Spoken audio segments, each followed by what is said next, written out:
حضرت فاروق اعظم رضی اللہ تعالیٰ عنہ آپ اسلام لے کر آئے۔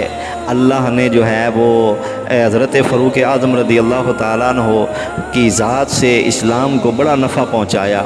آپ جب خلیفہ بنے تو آپ بڑے نرم مزاج تھے اور بڑی ہی سادگی تھی آپ کے اندر۔ حضرت امیر المومنین عمر فاروق رضی اللہ تعالیٰ عنہ آپ نے حضرت سعد بن ابی وقاص کی معیت کے اندر ایک قافلہ بھیجا تھا ملک عراق کے اندر کفار سے لڑائی کرنے کے لیے، اور کافی دن ہو گئے انتظار میں تھے کہ کوئی قاصد آئے اور حالات بتائے۔ آپ روزانہ قادسیہ کے راستے جا کر کھڑے ہو جاتے تھے، کافی دور راستہ تھا کہ تاکہ کوئی ادھر سے آئے اور میں احوال پوچھوں کہ وہاں کے حال کیا ہیں۔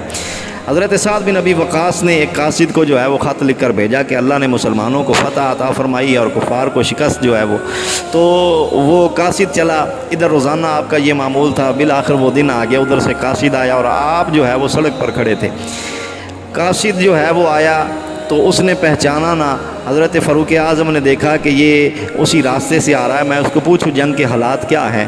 تو جب پوچھا کہ جنگ کے حالات کیا ہیں، کہا اللہ نے مسلمانوں کو فتح عطا فرمائی اور کافروں کو شکست ہوئی۔ تو آپ جو ہے وہ بڑے خوش ہوئے۔ یہ بات کر کے جو ہے وہ اونٹنی پر سوار تھا قاصد، وہ چل پڑا مدینہ کی طرف۔ حضرت فاروق اعظم بھی ساتھ چل پڑے، اس نے اونٹنی کو تیز کیا تو اسی رفتار کے ساتھ حضرت فاروق اعظم بھی ساتھ ساتھ دوڑتے جا رہے۔ ہائے ہائے ہائے، وقت کے خلیفہ امیر المومنین نے یہ نہیں کہا کہ نیچے اترو سواری سے، میں وقت کا امیر المومنین ہوں، خلیفہ ہوں، تم پیدل چلو میں سواری پہ آتا ہوں، نہیں، ایسی کوئی بات نہیں کی، بتایا بھی نہیں۔ اور آپ ساتھ ساتھ جو ہے وہ دوڑتے رہے اونٹنی کے ساتھ بالکل، اور اس سے احوال پوچھتے رہے، وہ بتاتا رہا، یہاں تک کہ مدینہ کے اندر جب داخل ہوئے تو اس وقت جو ہے وہ مدینہ والوں نے دیکھا اور حضرت فاروق اعظم رضی اللہ تعالیٰ عنہ کو دیکھ کے کہ آپ کے نعرے جو ہے وہ لگانے شروع کر دیے، تو اس کو اس وقت پتہ چلا۔ وہ اونٹنی سے نیچے اترا، اس نے ہاتھ جوڑے، عرض کی حضور مجھے معاف فرما دے، مجھے پتہ نہیں چلا۔ حضرت عمر فاروق رضی اللہ تعالیٰ عنہ کے قربان جائیں، سادگی پہ قربان جائیں۔ ایسا خلیفہ جو ہے وہ آج کہاں؟